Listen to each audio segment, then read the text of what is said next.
Hi friends అందరికీ ఈరోజు నేను టమాటాలు అవిసె పూలతో కూర చేస్తున్నానండి. టమాటాలు, పచ్చిమిరపకాయలు, ఉల్లిగడ్డలు కడిగైతే పెట్టుకున్న ప్లేట్లో ఈ పూలు అయితే విడదీసుకోవాలండి. రెమ్మలు, రెక్కలు అవి ఇలా అయితే తీసుకున్నాను. తొడాలు చూడండి ఎన్ని వచ్చినాయో. నీళ్ళలో వేసి ఇవి కూడా శుభ్రంగా కడగాలండి. కడిగి అయితే ఒక ప్లేట్లోకి తీసుకొని ఇలా అయితే కట్ చేసుకున్నాను. టమాటాకి తొడిన దగ్గర మొత్తం తీసేసా మందపాటిది. టమాటాలు, పూలు, ఉల్లిపాయ, పచ్చిమిరపకాయ ఇలా అయితే తీయాలండి. మందంగా ఉంటుంది హైబ్రిడ్ టమాటాలు కదా.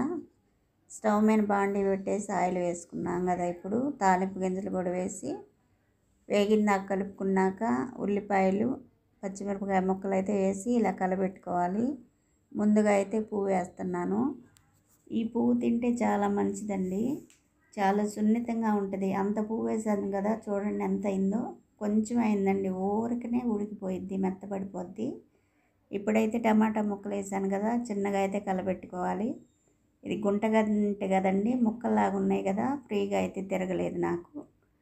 కొంచెం అయితే కరివేపాకు వేసాను, చూడండి ఎలా ఉందో. కాస్త అయితే ఉడికిన తర్వాత ఉప్పు, కాస్త పసుపు వేసానండి. మీరు కావాలంటే టమాటాలు వేసినప్పుడు కొంచెం మగ్గిన తర్వాత అన్నీ ఒకసారి వేసుకోవచ్చండి. పసుపు, ఉప్పు, కారం మొత్తం ఒకసారి వేసుకోవచ్చు.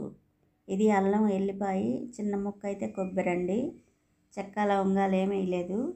ఇలా నూరుకొని కలిపేసుకున్నాను. ఇప్పుడు సాంబార్ కారం వేసానండి. చూడండి ఎలా ఉందో. కాసినైతే ఒక అరగిద్ద సుమారు నీళ్ళు అయితే వేసాను. ఇప్పుడైతే బాగా ఉడికించుకోవాలి. చలికి కరివేపాకు మచ్చ వస్తుందండి. ఇది మంచి ఆకులు 2 అయితే తుంపుకున్నా, మంచెట్టియే వేసి కరివేపాకు ఇలా అయితే కలబెట్టుకోవాలి. కాస్త మంట అయితే తగ్గించుకున్నానండి నేను.